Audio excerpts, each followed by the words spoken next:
வணக்கம். இது உங்கள் ஜாப் 360 தமிழ். நம்ம இந்த வீடியோவில் என்ன பார்க்க போகிறோம்னா, டிஎன்யூஎஸ்ஆர்பி 2026க்கான ஆனுவல் பிளானர் வந்து ரிலீஸ் பண்ணியிருந்தாங்க. அதில் நமக்கு இந்த வருஷம் 2026க்கு பிசி எக்ஸாம் இருக்குது, எஸ்ஏ எக்ஸாம் இருக்குது, எஸ்ஐயில் வந்து டெக்னிக்கல் எஸ்ஏ எக்ஸாம் இருக்குது, finger print S A exam, taluk எல்லாமே வரப்போகிறதா கொடுத்துருந்தாங்க. ஸோ அதுக்கான சிலபஸ் என்ன இருக்கும், அதாவது 2026 பிசிக்கான சிலபஸ். அதில் ஃபஸ்ட்டாக பிசிக்கான சிலபஸ் நம்ம பார்க்கலாம்.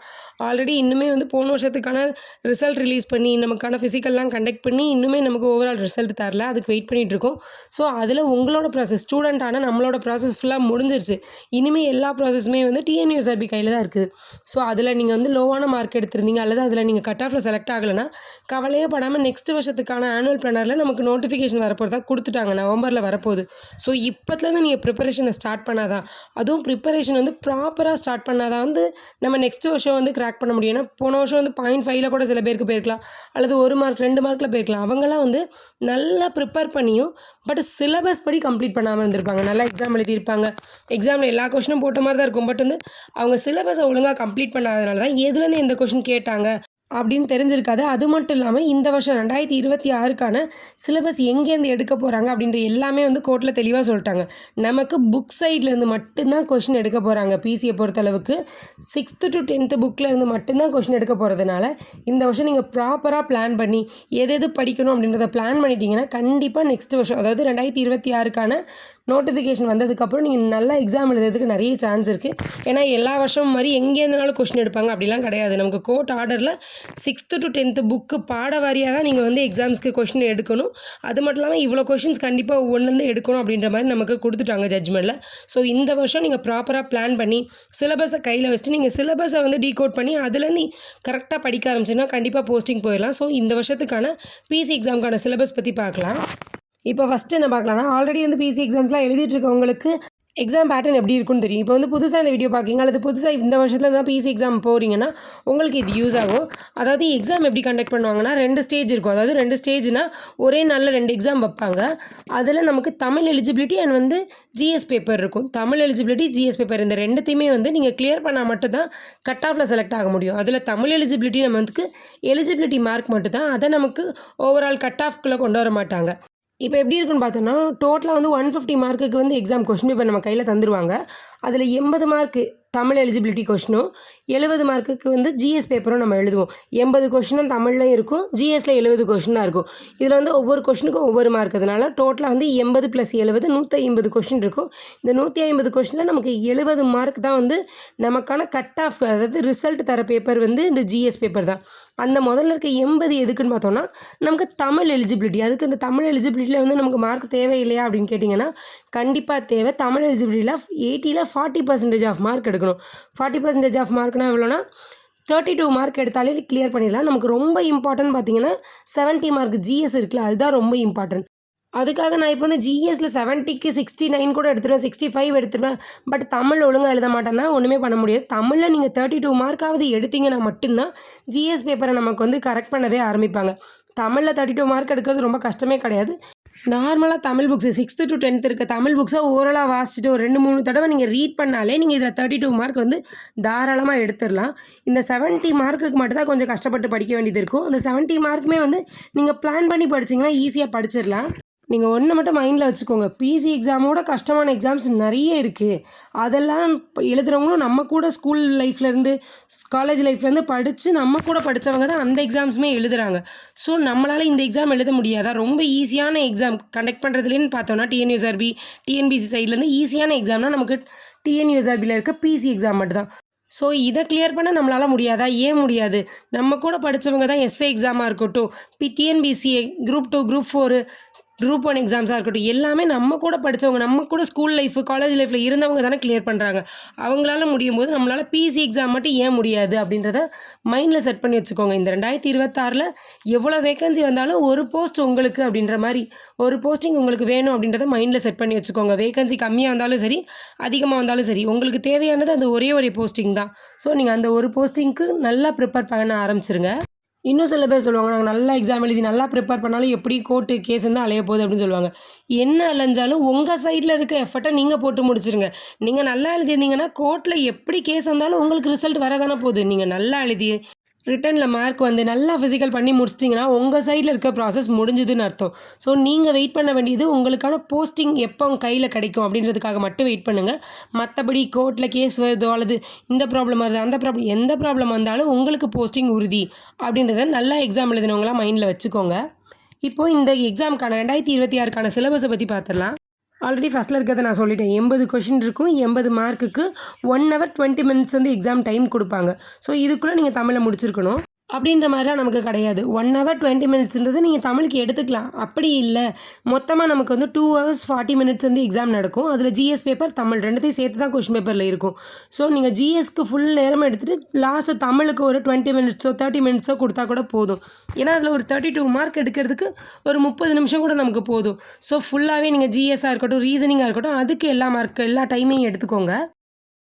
இப்போ இதுக்கும் பிசி எக்ஸாமுக்கு எஸ்ஏ எக்ஸாமுக்கு என்ன டிஃப்ரெண்ட் பார்த்தோன்னா இந்த டைமிங் தான் டிஃப்ரெண்ட்.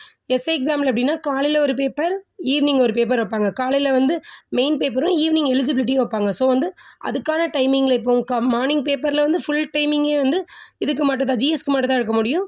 ஆஃப்டர்நூன் வைக்கிற பேப்பரில் தமிழ் எலிஜிபிலிட்டி மட்டும்தான் இருக்கும் கொஷின் பேப்பர்லேயே. ஸோ அதை மாதிரி நமக்கு பிசி எக்ஸாம் கிடையாது. மொத்தமாக நம்மக்கிட்ட கொஷின் பேப்பர் கொடுத்துருவாங்க. மார்னிங் மட்டும்தான் கண்டக்ட் பண்ண போகிறாங்க. ஸோ இது நமக்கு ரொம்ப யூஸ்ஃபுல்லான ஒரு விஷயம் தான். இப்போ இந்த தமிழில் எங்கேருந்து கொஷின் எடுக்க போகிறாங்கன்னு பார்த்தோன்னா 10ஆம் வகுப்பு வரை கற்பிக்கப்படும் தமிழ் பாடங்களிலிருந்து தான் எடுக்க போகிறாங்க. இதில் தெளிவாக மென்ஷன் பண்ணிட்டாங்க. 6th to 10th வரைக்கும் இருக்க தமிழை மட்டும் நம்ம படித்தா போதும்.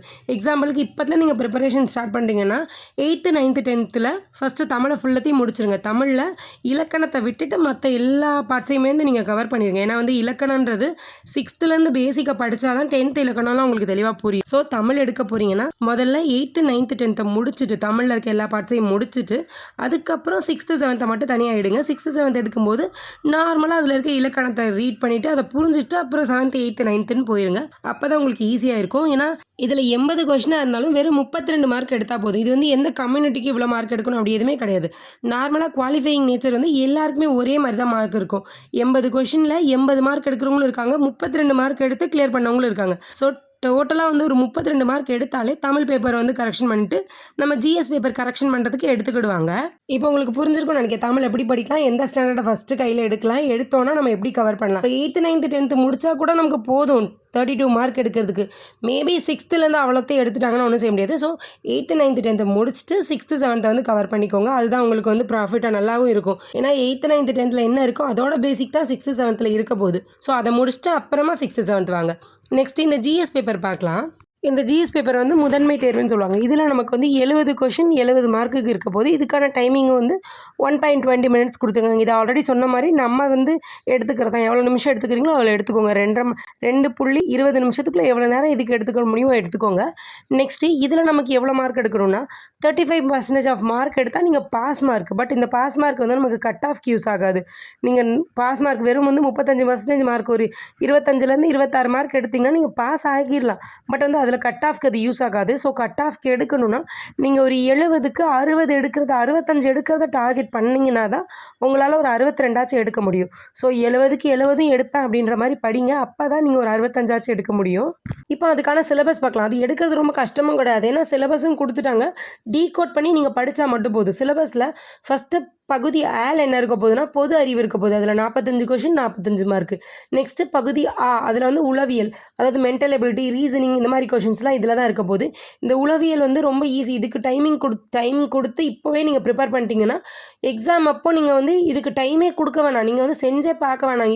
எக்ஸாமுக்கு முன்னாடி கூட நீங்கள் ஸ்ட்ரைட்டாக கொஷின் பேப்பர் எடுத்து சால்வ் பண்ணாலே போதும். அப்படின்ற மாதிரி தான் இந்த ஜிஎஸ் அண்ட் ரீசனிங் இருக்கும். இப்போ எக்ஸாம்பிளுக்கு ஒரு ஜிஎஸ் கொஷினை வாசிக்கிங்க, அதுக்கான ஆன்சர் தெரியும். பட் நம்மளோட ஆப்ஷனை பார்க்கும்போது நமக்கு ட்விஸ்ட் ஆயிரும். இந்த ஆப்ஷனா ஏயா பியான்னு ட்விஸ்ட் ஆகும். இந்த மென்டல் எபிலிட்டி அண்ட் வந்து ரீசனிங் செய்யும்போது செஞ்சு பார்த்து வரது ஒரே ஒரு ஆன்சர் தான் வரப்போகுது. அந்த ஆன்சர் தான் ஆப்ஷன்லேயும் இருக்கும் உங்களுக்கு. ஸோ வந்து அந்த ஆன்சர் இருந்துச்சுன்னா கண்டிப்பாக நீங்கள் எழுதிடுவீங்க.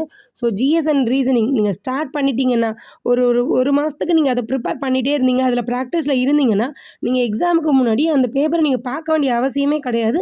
ஸ்ட்ரைட்டாக எக்ஸாமில் போய் நீங்கள் ஒர்க் அவுட் பண்ணுற அளவுக்கு உங்களுக்கு புரிஞ்சிடும். ஏன்னா நமக்கு ஜிஎஸ் பேப்பர் தான் ரிட்டன் வந்து நம்ம ரிவிஷன் பண்ணிக்கிட்டே இருக்கணும். பட் வந்து இந்த ரீசனிங் அண்ட் மென்டல் எபிலிட்டி அப்படி கிடையாது.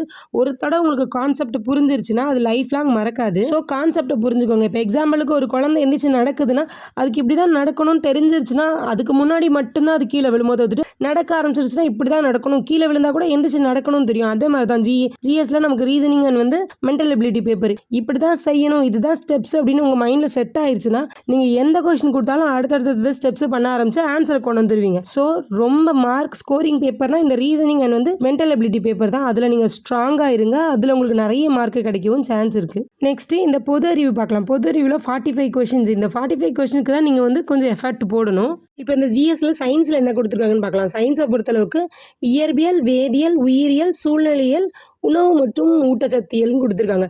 இதில் இயற்பியல், வேதியியல், இதை தவிர்த்துட்டு இந்த உயிரியல் கொடுத்துருக்காங்க. இந்த உயிரியல், சூழ்நிலையியல், உணவு மற்றும் ஊட்டச்சத்தியல் இது மூணுமே வந்து ஒரே டாப்பிக்குள்ளே நமக்கு ஒரே புக்கில் கவர் பண்ணுற மாதிரி இருக்கும். இப்போ இயற்பியல் எடுத்துக்கிட்டிங்கன்னா நமக்கு 6th, 7th, 8th, 9th, 10th இதுக்குள்ளே என்னென்ன சயின்ஸில் வந்து இயற்பியலில் இருக்கோ ஃபிசிக்ஸ் டாபிக்ஸ் என்னெல்லாம் இருக்கோ அதை மட்டுமே கவர் பண்ணாலே போதும். நெக்ஸ்ட்டு வேதியியலும் அப்படி தான். இந்த உயிரியலில் நீங்கள் வந்து பயாலஜி படிப்பீங்க.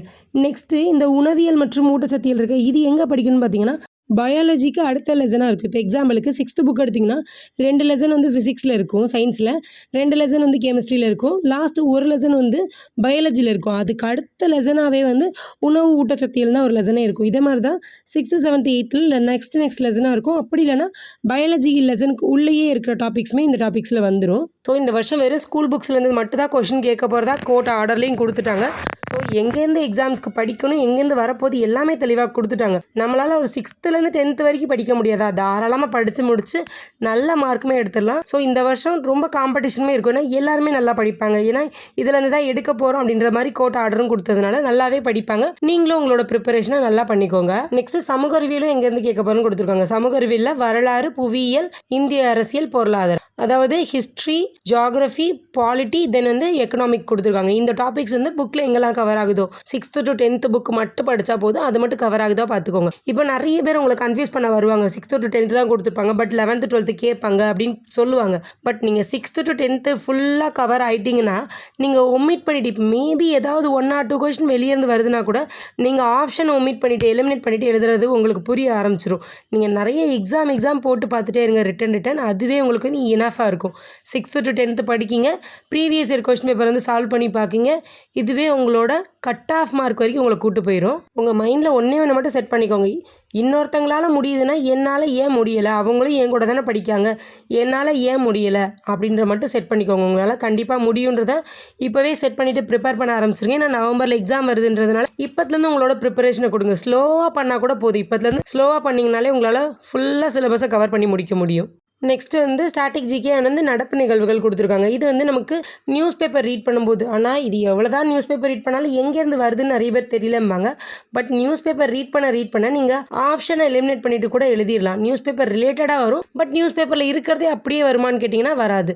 கொஞ்சம் வந்து மாடுலேட் பண்ணி கொடுப்பாங்க. பட் நீங்கள் நியூஸ் பேப்பர் ரீட் பண்ணியிருந்தீங்கனாலே இதுதான் இந்த கொஷினில் கேட்க வந்திருக்காங்க, இந்த ஜிஎஸ் அதாவது இந்த கரண்ட் அஃபேர்ஸில் இதை பற்றி தான் சுற்றி வளைச்சு சொல்லியிருக்காங்க அப்படின்றது உங்களுக்கு நியூஸ் பேப்பர் ரீட் பண்ண ஆரம்பித்தா தெரிஞ்சிடும். நீங்கள் நியூஸ் பேப்பரில் எல்லாத்தையும் படிக்க வேணாம், எதெல்லாம் படிக்கணும்னு கொடுத்துருக்காங்க. ஃபர்ஸ்ட் வந்து சயின்ஸ் அண்ட் டெக்னாலஜி படிச்சுக்கோங்க.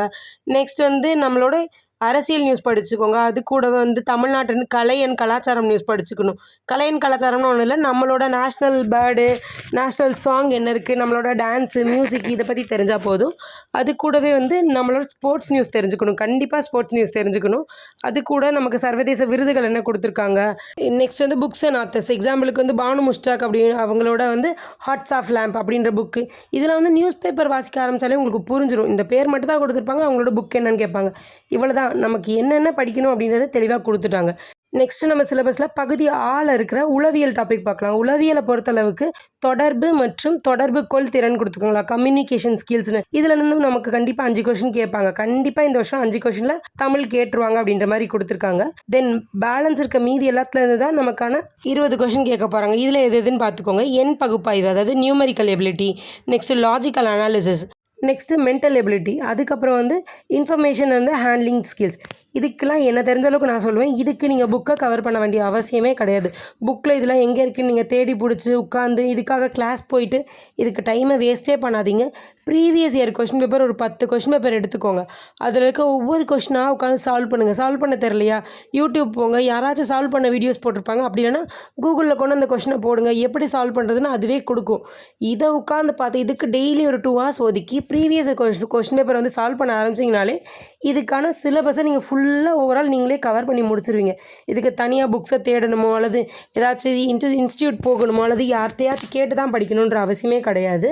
இல்லை எனக்கு யாராச்சும் சொன்னால் தான் புரியும் அப்படின்னிங்கன்னா உங்களால் அஃபோர்ட் பண்ண முடிஞ்சதுன்னா நீங்கள் இன்ஸ்டியூட் போய் படிங்க. பட் அப்படி முடியாதவங்க உட்காந்து யூடியூப் எடுங்க. ப்ரீவியஸ் பிவைக்யூன்னு சால்வ் பண்ணியிருப்பாங்க, அதை உட்காந்து பார்த்தாலே உங்களுக்கு தெளிவாக இந்த சிலபஸை கம்ப்ளீட் பண்ணிடுவீங்க. ஏன்னா ஒரு 4 கொஷின் பார்த்தா போதும் 5வது கொஷின் மாடல் உங்களுக்கே புரிய ஆரம்பிச்சிடும். பட் வந்து தெளிவாக உட்காந்து பாருங்கள், அப்போ தான் நல்லா புரியும். அப்படி இல்லை உங்களுக்கு பிவைக்யூ கொஷின்ஸ் வேணும்னாலும் சொல்லுங்கள், நான் வந்து கண்டிப்பாக வந்து டெலகிராம் சேனலில் நான் வந்து பிடிஎஃப் கொடுத்துறேன், அதை டவுன்லோட் பண்ணி படிங்க, உங்களுக்கே ப்ரீவியஸ் இயர் கொஷின் பேப்பர் புரிஞ்சிடும். அப்படி இல்லைனா கூட கூகுளில் போய் போட்டாலே பிவைக்யூ டிஎன்யூஎஸ்ஆர்பி பிசி எக்ஸாம் பிவைக்யூன்னு போட்டாலே உங்களுக்கு பிடிஎஃப் தானாக கிடைக்க போகுது. இதுக்காக உட்காந்து ஒவ்வொருத்தட்டையாக கேட்டுட்டு இருக்காதீங்க, பிவைக்யூ இருக்கா உங்ககிட்ட இருக்கான்னு கேட்காதீங்க. டைம் அதுக்கு வேஸ்ட் பண்ணாதீங்க.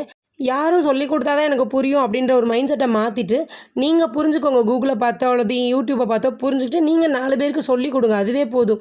இப்படி ஒரு கொஷின்ஸ் வந்து உங்களுக்கு ஒரு டாபிக் புரிஞ்சிருச்சா, அதை உட்காந்து உங்கள் ஃப்ரெண்ட்ஸ் யாராச்சும் வந்தாங்கன்னா வா உனக்கு நான் வந்து ரீசனிங் சொல்லித்தரேன், உனக்கு மென்டல் எபிலிட்டி மேக்ஸ் சொல்லித்தரேன்னு நீங்கள் ஒரு 2-3 பேருக்கு சொல்லி கொடுத்தீங்கன்னா அவங்க கேட்குற டவுட்டாக இருக்கட்டும், அவங்க கேட்குற கொஷின்ஸாக இருக்கட்டும், இதெல்லாம் உங்களுக்கு மைண்டில் ஸ்டோர் ஆயிரும். இந்த கொஷினில் இவ்வளோ டவுட் வரும் அப்படின்னு நீங்கள் அவங்களுக்கு சொல்லிக் கொடுக்கும்போது உங்களுக்கு ஃபுல்லாக சேவ் ஆயிரும். இந்த மாதிரி நமக்கும் எக்ஸாம் ஹாலில் வச்சு டவுட் வந்துச்சுன்னா இந்த ஸ்டெப் தான் பண்ணணும் அப்படின்றதெல்லாம் வந்து நீங்கள் ஒருத்தங்களுக்கு சொல்லிக் கொடுக்க தான் புரிய வரும். ஸோ தெளிவாக படிச்சுட்டு இன்னொருத்தங்களுக்கு மேக்ஸு ரீசனிங் இது 2த்தையும் வந்து இன்னொருத்தங்களுக்கு சொல்லி கொடுத்துருங்க. அப்போ தான் உங்கள் மைண்டில் இன்னும் நல்லா ஸ்டோர் ஆகும்.